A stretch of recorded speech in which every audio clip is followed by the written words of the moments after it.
Good morning, learners. In previous lecture video, we had already discussed about the basic idea of a unit lesson plan.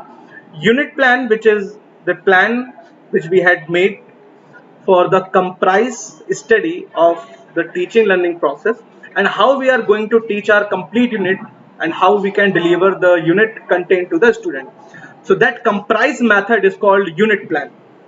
So this is the proper format which I had shown you in the previous lecture video. And now we are going to discuss that after this plan, what should be the next step. So when you applied this type of plan, this is the your complete plan. Okay, this is your complete plan which you have to make on weekly basis. Okay, this plan is made on weekly basis. On weekly basis, definitely you should know that. आपको चीज पता होनी चाहिए, please clear down. Okay. Now, so after completing the that pro forma, now we are going to study the detailed unit plan, maybe prepared as it is given below here.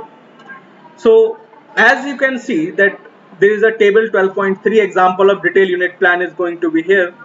So that is the subject concept which you are going to teach.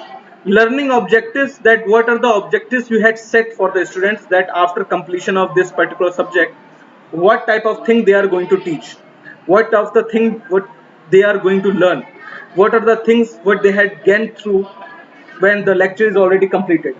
Now the third column is related to teaching learning material, that what type of material you are going to teach, what type of process you are going to teach, that is the in the procedure section, and probable students arguments, and then assessment.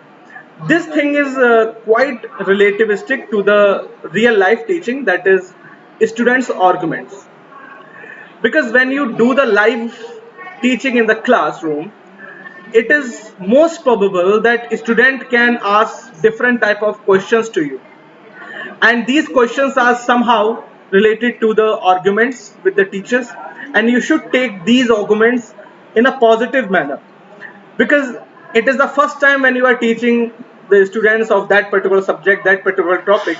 So it is quite obvious that students have different type of queries, different type of arguments. So probable student arguments you can write down here, and you can collect the answer of those arguments by your own self, so that in the classroom you can represent your topic fully confidentially. Okay, so now the most important part is assessment. So in the assessment, we used to ask some repetitive questions, some repetitive questions. It is can be in the form of questionnaire also.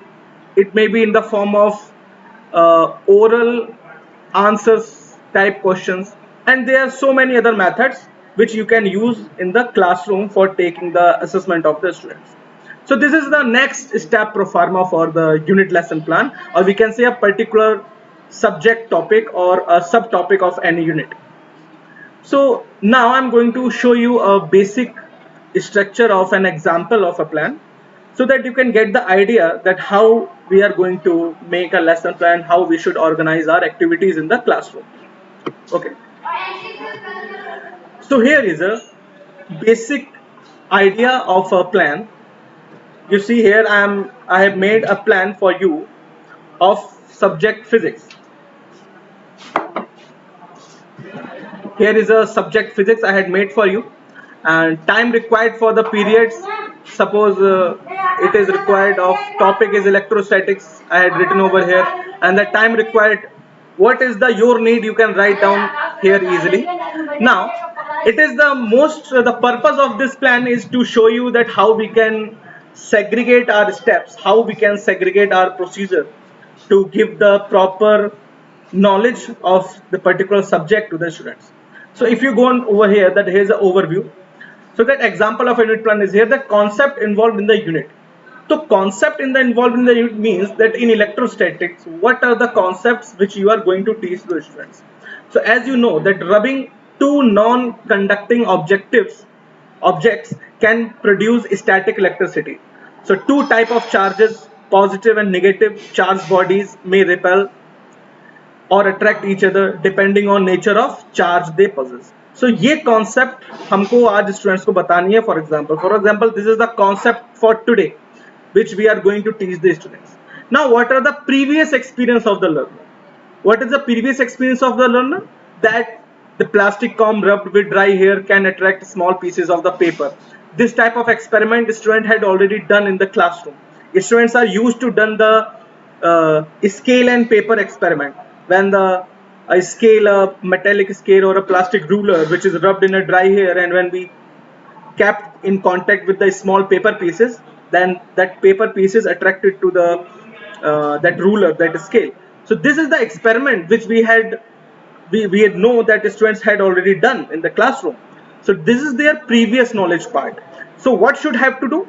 We must connect this experiment, we must connect this experience of the students with their present content, with their present concept. So this is the way making any type of lesson. So now that is first hand experience. First hand experience means you can ask to do this type of activity to the students also, so that they can do by their yourself.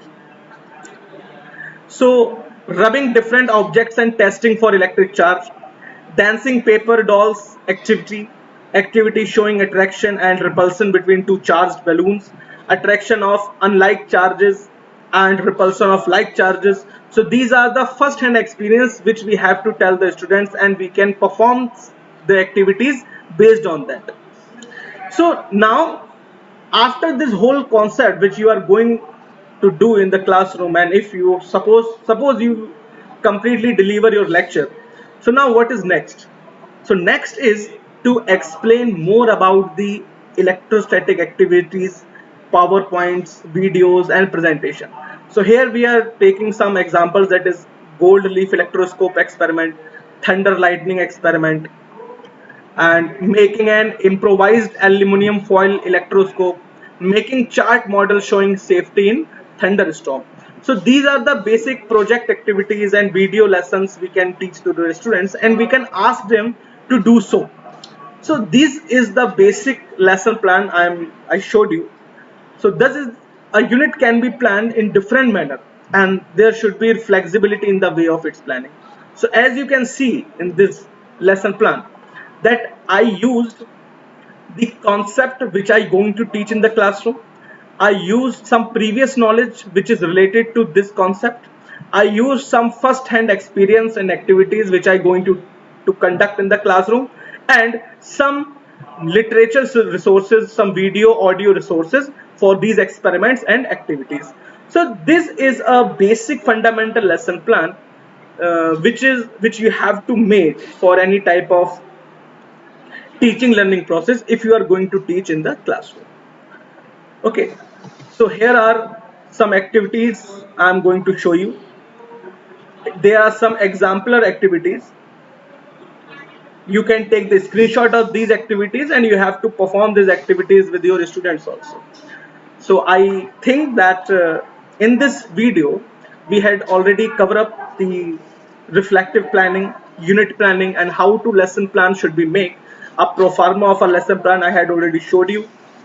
Now in next lecture video we will cover up the first unit revision, along with only one left topic, that is planning of laboratories activities in the physical lines lesson plan.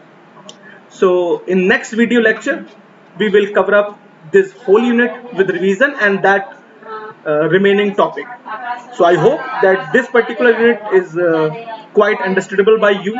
If you have any type of query, then you can write down in the comment box. I will sort out those query in the next video lectures. Till then, thank you learners. Stay home, stay safe. Thank you learners.